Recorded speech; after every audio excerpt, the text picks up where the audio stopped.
Very confident, says he's going to knock you out in the 9th round. Yeah, man. You know, he's a dumbass, and so it's gonna be apparent on Saturday when he's the one that gets knocked out. I mean, genuinely, fighters always say this. There's the back and forth, but Piers, I'm being so honest, man. This guy is easy work. Warm up. Some I know 8-year-olds. I got the 8-year-olds in there. If I find out anything, I'm gonna beat your ass and I'm gonna beat Jadon Love. I mean, which is nothing wrong with it. You know what I mean? Especially Tank been talking about retiring, so why not get the bag and then go about your business if that's your plan? Gervonta Davis and Jake Paul sit face-to-face with Piers Morgan, exchanging confidence and attitude ahead of their fight. Jake acknowledges that Tank is the most experienced and dangerous opponent he has ever faced, a significant step up from anyone on his list. However, Gervonta remains calm and confident, promising to show a sharper, stronger version of himself on fight night. Sharper, just my focus gotta be blazing that night. Just man him in that ring. All in all, be better. I saw 8 to 10 rounds is what you thinking, and I also saw, I think I saw 6 rounds. Is what you thinking? I could be wrong. 7 or 8. 7, yeah, it's right around there. Yeah, How you pick that number? Like, how do you pick what round it's gonna be? First, his skills,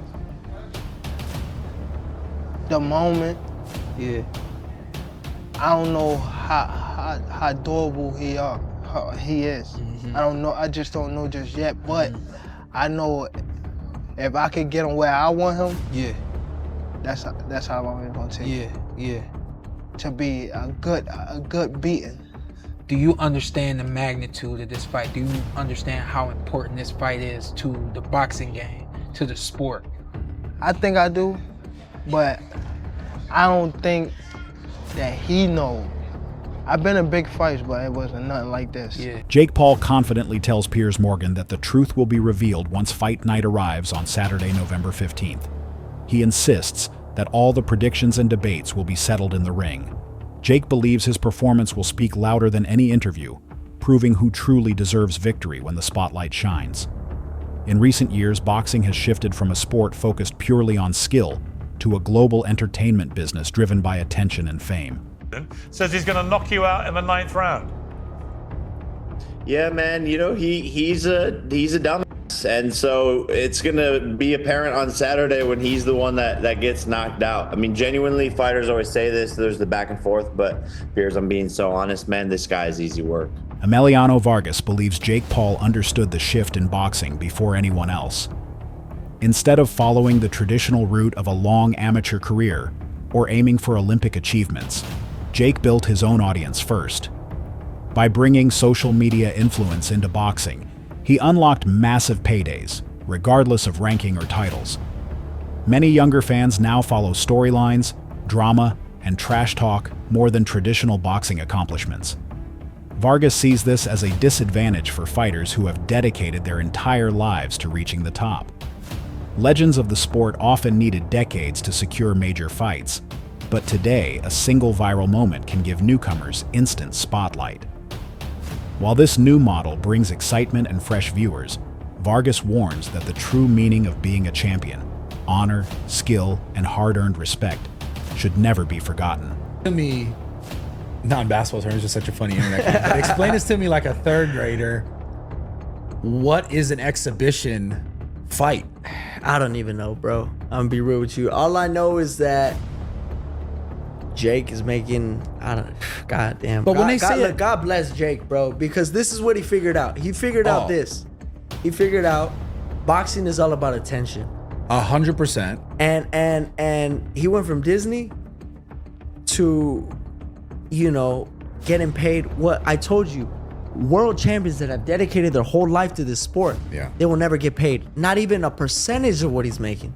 Yeah. But because attention brings dollars. It doesn't matter if it's a podcast, if it's a movie premiere, if it's boxing. If there's no attention on it, you're not going to make no money from it. This is like the WNBA conference. That's why they don't make the money, because they don't have the attention. No, for sure. I was at the WNBA yesterday. That shit was lit, bro. It was lit? I was chopping it up with Floyd was there. It was good? They won by like, I think 1 or 2 points. But I was I was standing up and I was jumping. You know, it was the finals though. Yeah. It's the finals. So, all that aside, I just feel like Gervonta could crack though, bro. Oh, of Gervonta course. could crack. I mean, So this is what I want to- He's sparred light heavyweights and heavyweights before. Like, this ain't nothing new. Even taller guys. For sure. Yeah, so what I really want to ask you in regards to that fight is like, obviously someone like Gervonta is not, in his mind, he's not going to go out there and look stupid, no matter how it goes. Right. No, he's not. But that's what when I see it's an He's not. exhibition fight, I'm like, what does that mean? And you can still get knocked out. You know, I feel like that means there's not going to be no winner. No effect on the record. Yeah, that's exactly what it means. But you could get knocked out.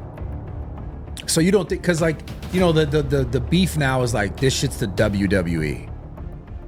That's what people say about boxing. I mean, like, you're completely right about Jake and what he's done. It's insane. Yeah. But he'll get the WWE. Oh, this is just like, what is this? Do you see it that way? God bless him, bro. God bless. Hey, call my fights WWE fights, whatever you want to call it. If I'm getting paid $80, $100 million, I mean, come on, bro. And look, the thing is, every single person that is commenting that, if they brought $100 million check in front of you. From Gareth's perspective, the matchup between a decorated professional like Gervonta Davis and a YouTuber turned boxer is something that would have seemed impossible years ago. He describes it as a spectacle, not because the fighters lack talent, but because the situation itself feels out of step with the sport's traditions. Jake Paul built his career by turning chaos into profit. He knows how to capture headlines, stir controversy, and convince people to watch, even if they dislike him. Gareth believes that this freak show is exactly why the fight exists. Jake continues to prove that attention can create opportunity. Some longtime boxing fans feel uneasy about this direction, but others see it as the dawn of a new era where entertainment and unpredictability dominate. Love it or hate it, Jake's influence has become impossible to ignore. Marry up all this. Well, there's an end game and a bookend to what Jake Paul's doing, and I think he's getting very close to the bone with this one because it doesn't really work. It's the biggest freak show so far. Like you say, Gervonta is not in everybody's list, but he's there or thereabouts in the pound-for-pound list. I mean, since the Lamont Roach fight, people have been down on him a little bit more. You know, a lot of people thought he might have lost that fight, you know. Obviously, his troubles and travails away from the ring have meant that, you know, people are starting to question at 33 now, is he? No, I don't even think he's that. 31. I think it's 31 max, 31. yeah. But they're beginning to question his validity. But yeah. Go on.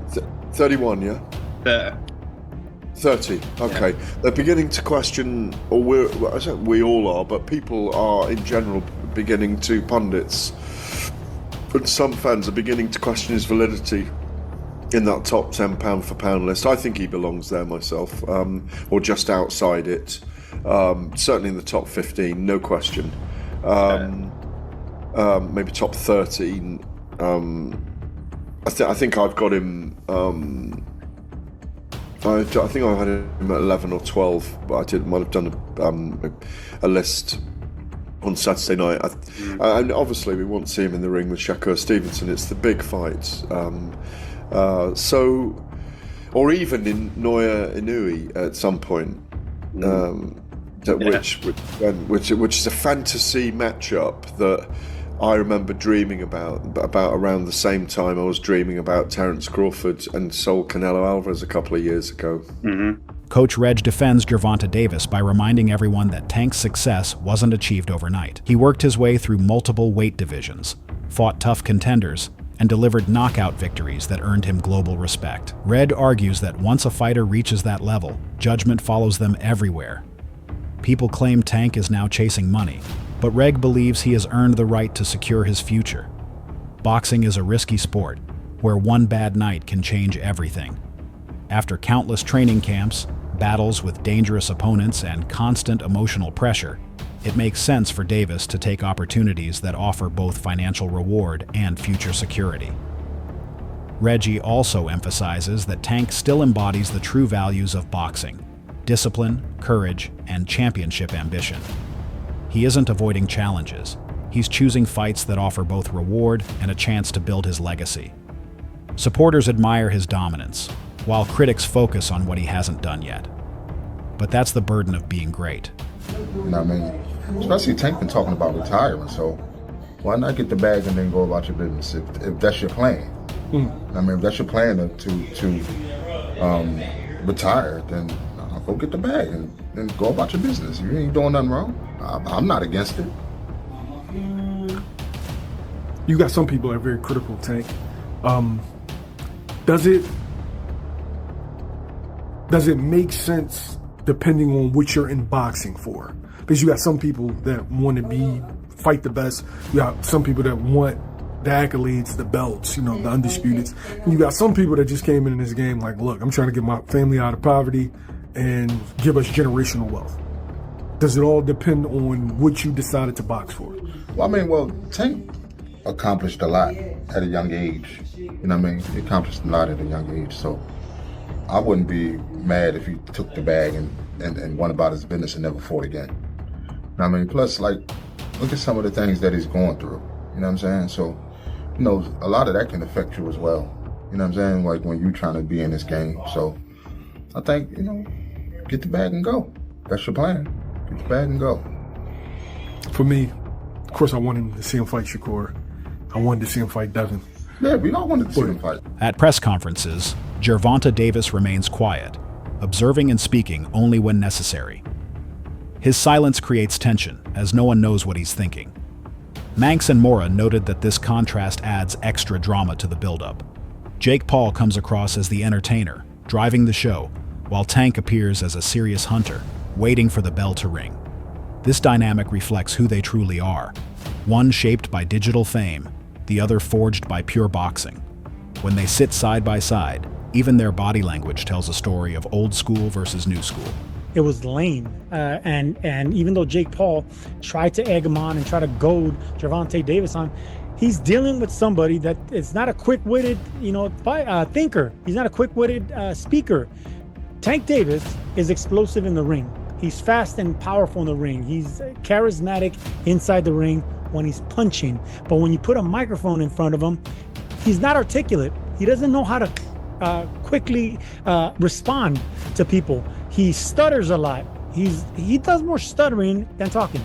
So Gervonta Davis in front of a microphone is not going to sell. So Tank Davis shouldn't be put in a podium like that.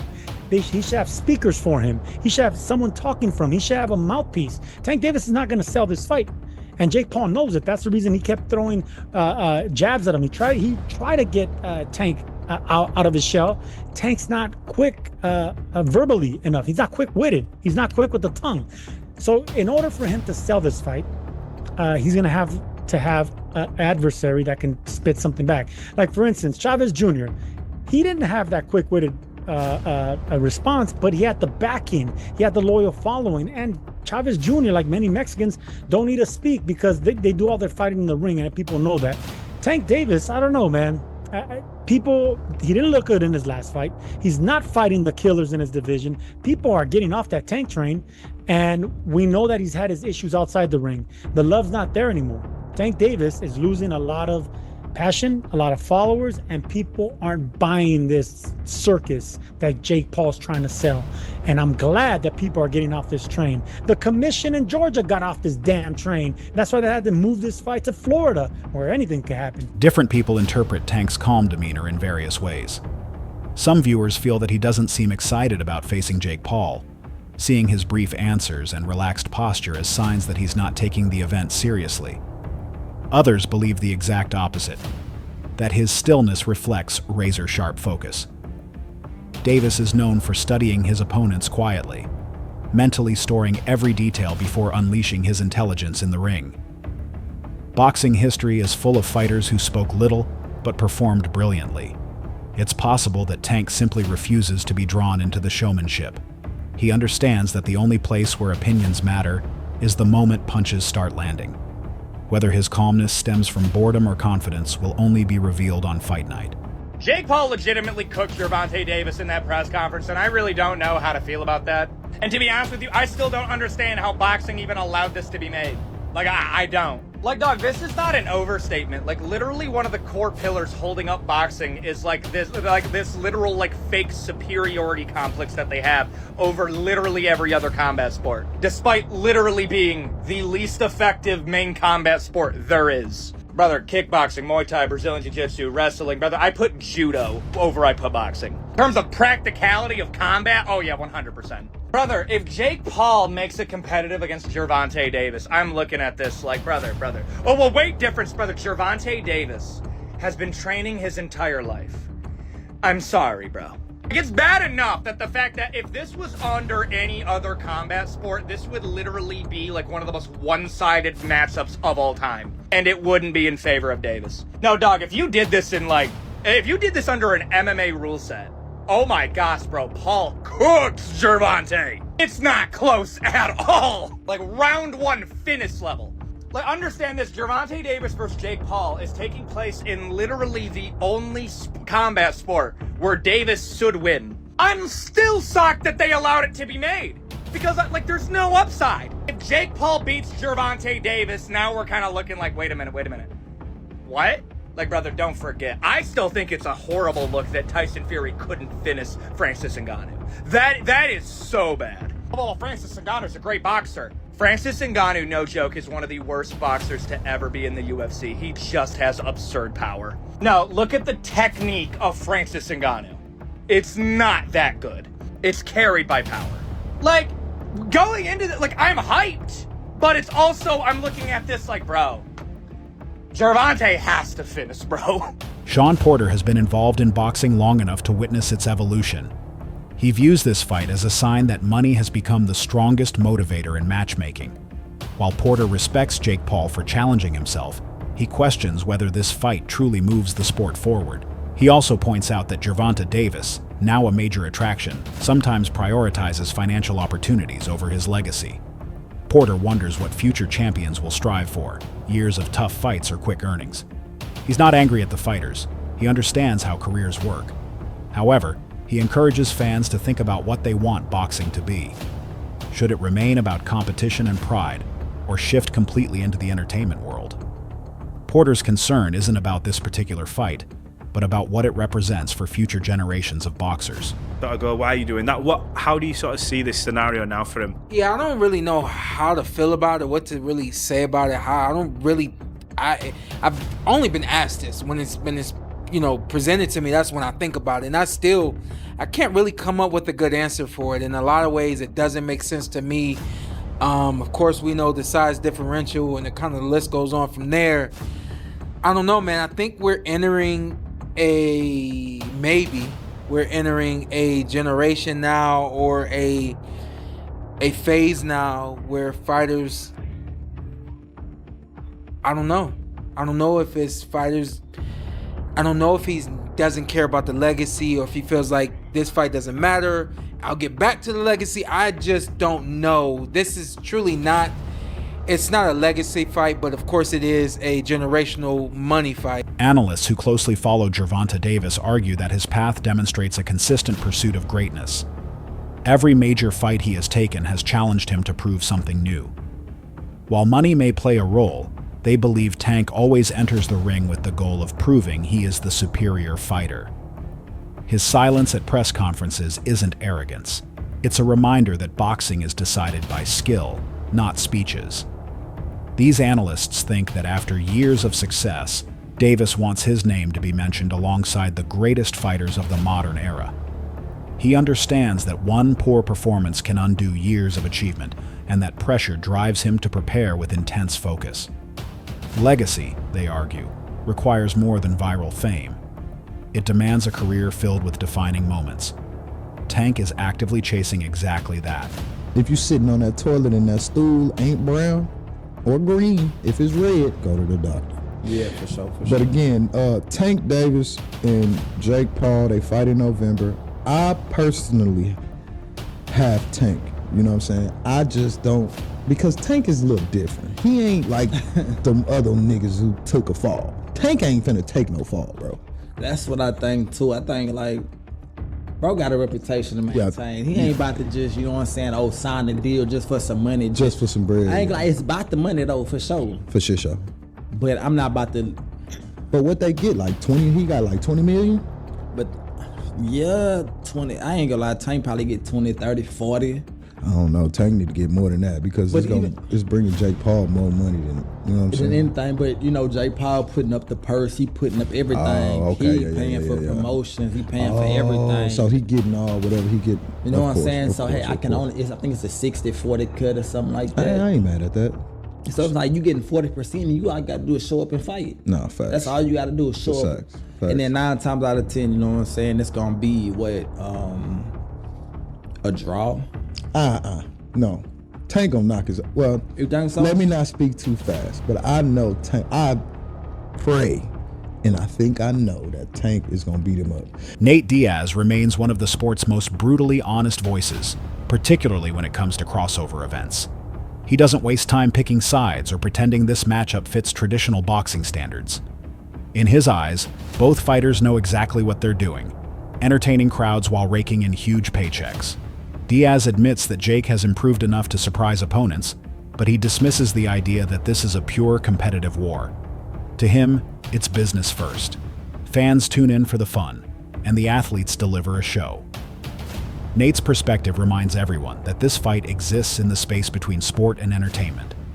It may not satisfy boxing purists, but it keeps people talking, and that's the game. I gotta ask you, Jake Paul versus Gervonta Davis. Does Davis have a chance? Gervonta is a great boxer, but he ain't gonna be. So you got Jake Paul by knockout, or? No, I don't got anybody, but I don't think. He's just too small. I don't want to beat up somebody that small. I don't want to, you know what I'm saying? What do you think of the fight? I don't want to lose to somebody that. There's no point in the fight. It's a great fight, actually. You think I'm it's a not good hating fight? on the fight, but I think my thoughts on it is let's watch it, see what happens. Ryan Garcia said that boxing's turning into WWE. Yeah, with that type of matchup. What do you agree? Last thing, White House card, like he said, you want Conor McGregor? Yeah, but the whole thing's on WWE, so it's like, at least that's happening and it's getting something to talk about, something to watch, and That's it for today's video. Stay tuned for more updates and don't forget to subscribe so you don't miss what comes next.